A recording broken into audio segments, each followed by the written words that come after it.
एक पंडित जी भोजन करने बैठे तो सामने थाली पंडितानी ने दाल चावल साग रोटी रखी होगी, अचार वगैरह।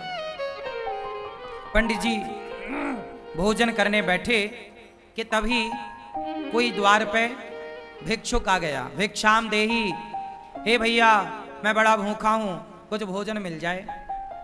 पंडित जी भोजन करने ही बैठे हैं, सामने थाली है और द्वार पे कोई भूखा आ गया। पंडित जी ने सा सम्मान बुलाया, आओ आओ आओ भैया आओ। आसन लगाई और भोजन अपनी वाली थाली पंडित जी ने उन्हें दे दिया।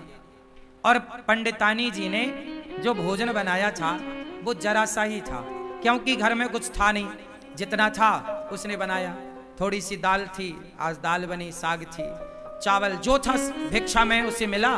ब्राह्मण थे, भिक्षा मांग कर लाते और जो मिलता खाते। तो आज उनका भोजन जरा कम था, पंडितानी के लिए जरा सा अंदर था। अब वो अतिथि आए और बैठे और वो पंडित जी की थाली में बैठ गए और वो बढ़िया खाए। पंडित जी अंदर गए, पंडितानी से कहा कि थोड़ा और दो रोटी। तो उसने बोला कि बस ये आखिरी 2 रोटी बची हैं। जब पंडितानी ने कहा कि आखिरी 2 रोटी बची हैं, तो वो जो बाहर बैठा खाने वाला अतिथि था उसने सुन लिया कि अब बस इनके पास 2 रोटी बची हैं। तो पंडित जी दोनों रोटी लेकर आए और कहा भैया प्रसाद पाओ, एक और दो रख दूं। उसने कहा नहीं नहीं अब नहीं चाहिए। वो भी समझदार कि अब बेचारे ये क्या खाएंगे, तो मना कर दिया। पंडित जी ने कहा ना, आप हमारे अतिथि हैं, आप पेट भर के खाओ। अच्छा बोले आपकी इच्छा है तो एक रख दो। तो 1 रोटी रख दी गई और 1 रोटी बची। अब वो अतिथि तो बढ़िया दाल चावल सब्जी रोटी खाकर 5 रोटी खाकर खुश था। पंडित जी की थाली में पंडितानी जी ने 4 रोटी रखी थी फर्स्ट में, 5 रोटी एक और मिल गई। 5 रोटी खा के उसका बढ़िया पेट भर गया, वो चला गया। अब दोनों पंडित पंडितानी बचे तो पूरे बर्तन लाके बाहर रखे और थाली लगाई 2। अब 2 थाली लगी हैं, पीछे की बची हुई जरा सी साग। अब आप जानते हैं दाल बची तो क्या बची होगी, जरा कटोरी आधी कटोरी। अब उसमें दोनों लोगों ने थाली अपनी पंडित पंडितानी ने तैयार करी और रोटी थी 1। तो आधी रोटी पंडित जी ने रखा, आधी रोटी पंडितानी जी ने रखी। और चावल जरा सा रहा होगा तो थोड़ा सा चावल आधा आधा उन्होंने रखा और उन्होंने प्रसाद पाया। अब ये सोचो कि आधी रोटी में क्या पेट भरता है, दिन भर से आदमी कुछ नहीं खाया, शाम को भी कुछ नहीं मिलना, एक ही बार खाना है और नाश्ता भी कुछ नहीं हुआ, आधी रोटी मिली। तो आधी रोटी खाई पंडित जी ने, जरा सा चावल पंडितानी जी ने खाए। अब पंडित जी ने जैसे भोजन किया आधी रोटी का और जरा से चावल का, और खा के ना उन्होंने हाथ धुले। तो उनके हाथ का जो धुलने का पानी था वो पहले के लोग ना आंगन में बाहर जाके हाथ धुलते थे, थाली में हाथ धुलने की परंपरा नहीं थी। आज भी हम लोग थाली में हाथ नहीं धुलते, आप लोग खाते हो थाली में ही हाथ निचोड़ देते हो, ये गलत परंपरा है। हाथ कभी थाली में नहीं धुलना चाहिए। थाली को खा लो, मतलब दाल चावल सब्जी रोटी एक एक दाना खा लो और थाली को धुलो, थाली पे हाथ मत धुलो। पंडित जी बाहर हाथ धुलने गए तो जहां उन्होंने हाथ धुला वहां एक छोटा पेड़ था। वहां पेड़ के पास ना एक नेवला था। क्या था? नेवला। सांप और नेवले की लड़ाई होती है ना, तो नेवला जीतता है, वो नेवला था। तो नेवला के पूंछ की तरफ पंडित जी के हाथ का धुलने का पानी गिरा और वो नेवले की पूंछ गीली हो गई, आधा पीछे का हिस्सा पूंछ का हिस्सा गीला हुआ। और जैसे ही पूंछ पे पानी गिरा उसके पूंछ का रंग सोने जैसा हो गया, सुनहरा। नेवले ने पूंछ देखी, पंडित जी से बात करी, पंडित जी आपने पानी डाला तो मेरा देखो ये रंग सुनहरा हो गया, सोने जैसा, मेरी पूंछ सोने जैसी हो गई। आप एक काम करो, मेरे पूरे शरीर में पानी डाल दो, मैं सुंदर हो जाऊंगा। पंडित जी बोले मैंने तो अपना हाथ धुल लिया। नेवले ने कहा महाराज ये बताओ कि आपके पानी डालने से मेरा ये शरीर का रंग कैसे बदल गया, सुनहरा हो गया, सोने के कलर का। अब मुझे पूरा शरीर सोने का करना है, पूरा शरीर सोने की तरह चमके मेरा। आधा हो गया मेरा, आधा बताओ कैसे होगा, कल मैं आऊं आप मेरे ऊपर फिर हाथ धुल देना। पंडित जी बोले नहीं, अब तुम जाओ धर्मराज युधिष्ठिर के राज्य में। धर्मराज युधिष्ठिर यज्ञ कर रहे हैं, उस यज्ञ में ब्राह्मण लोग भोजन कर रहे हैं। जाओ, जहां ब्राह्मण लोग भोजन करके हाथ धुलेंगे, धर्मराज युधिष्ठिर सबको अन्नदान कर रहे हैं, बहुत बड़ा यज्ञ हो रहा है। जाओ, यदि तुम्हारा किसी ब्राह्मण के हाथ धुलने के जल से यदि तुम्हारा शरीर सोने का हो जाए तो समझ लेना कि धर्मराज का यज्ञ पूरा हो गया। जाओ।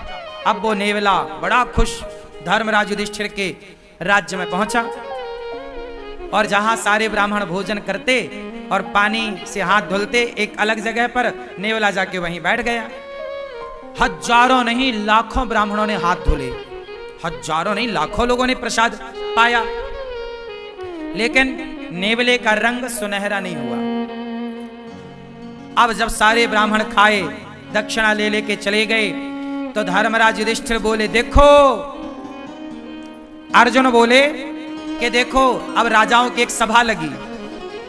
उस राजाओं की सभा में अर्जुन ने बोला, भीम भैया ने बोला, देखो, आज तक के इतिहास में इतना बड़ा अन्नदान जितना बड़ा धर्मराज युधिष्ठिर ने किया, जितना बड़ा यज्ञ युधिष्ठिर ने किया, आज तक किसी ने नहीं किया। इतना बड़ा यज्ञ किसी ने नहीं किया, इतना बड़ा अन्नदान किसी ने नहीं किया, इतना सारा सोना चांदी हीरा मोती दान दिया युधिष्ठिर जी ने। तब नेवला बोल पड़ा, नेवला, ए भीम चुप रह। नेवला बोला, भीम भैया चुप रहो, कोई यज्ञ व्यज्ञ नहीं हुआ यहां। यज्ञ तो एक ब्राह्मण के घर में हुआ था। कौन हो तुम? नेवले को बुलाया। भीम भैया ने पूछा, तुम कौन हो? नेवले ने कहा, भैया मैं तो नेवला हूं। तो तुम्हारा ये शरीर सुनहरे का कैसे है? सोने का रंग सुनहरा कैसा? नेवला ऐसा तो नहीं होता, तुम्हारे ये बाल सोने जैसे चमक रहे हैं कैसे?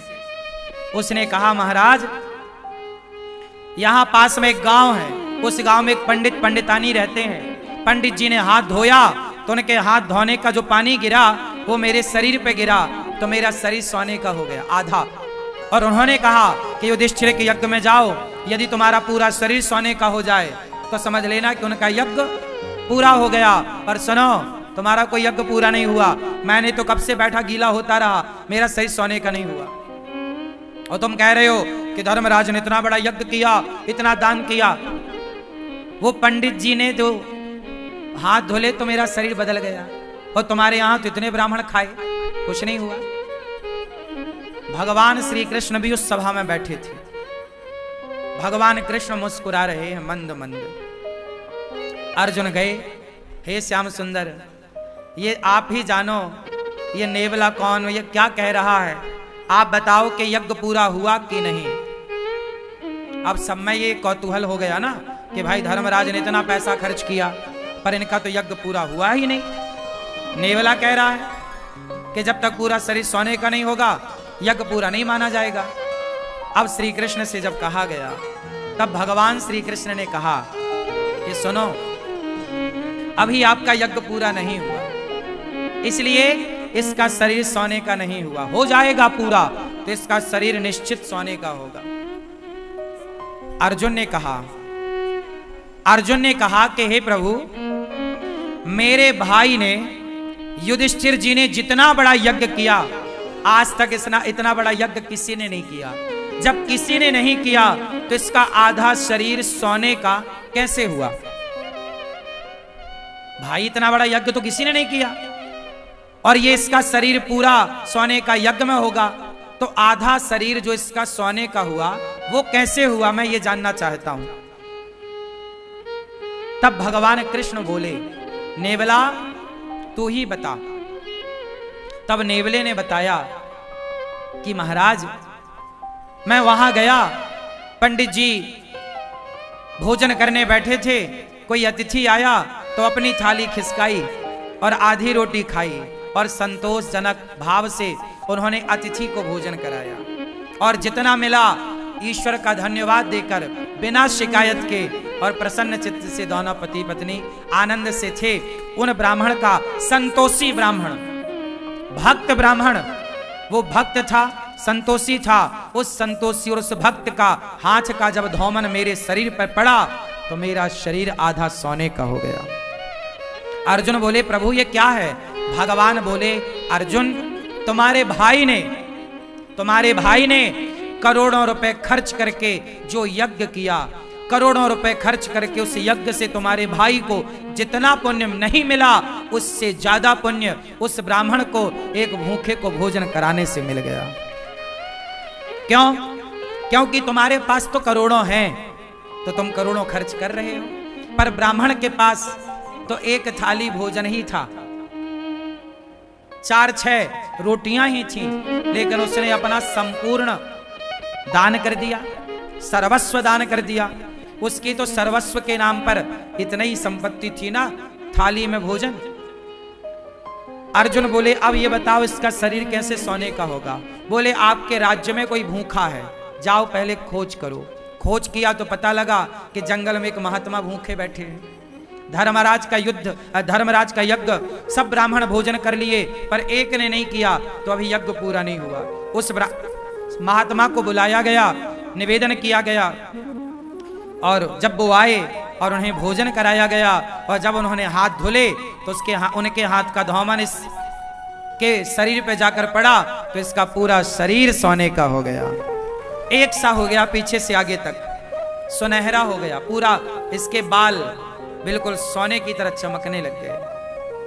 घंटा बंधा था, टन टन टन टन करके बजने लग गया। युधिष्ठिर, आपका यज्ञ संपन्न हुआ।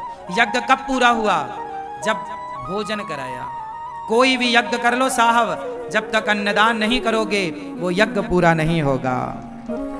इसलिए सबसे बड़ा यज्ञ अन्नदान ही है। आप और किसी यज्ञ में उलझो मत, आप सीधा किसी भूखे को भोजन करा दो, वही सबसे बड़ा यज्ञ है। इसलिए गौरी गोपाल आश्रम में रोज यज्ञ होता है। कौन सा यज्ञ?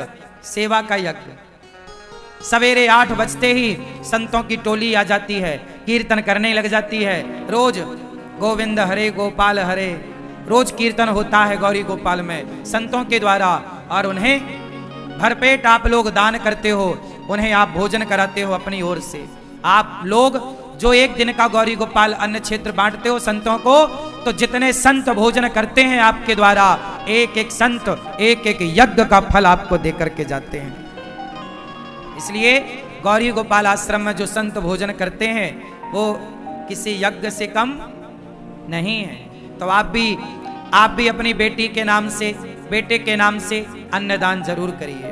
और आप भी गौरी गोपाल आश्रम की ये संतों की सेवा के लिए जो अन्न क्षेत्र अखंड निःशुल्क, संतों को रोज अन्नदान होता है गौरी गोपाल में, आप भी अन्नदान करिए और आप भी इस अन्नदान की सेवा से जुड़िए।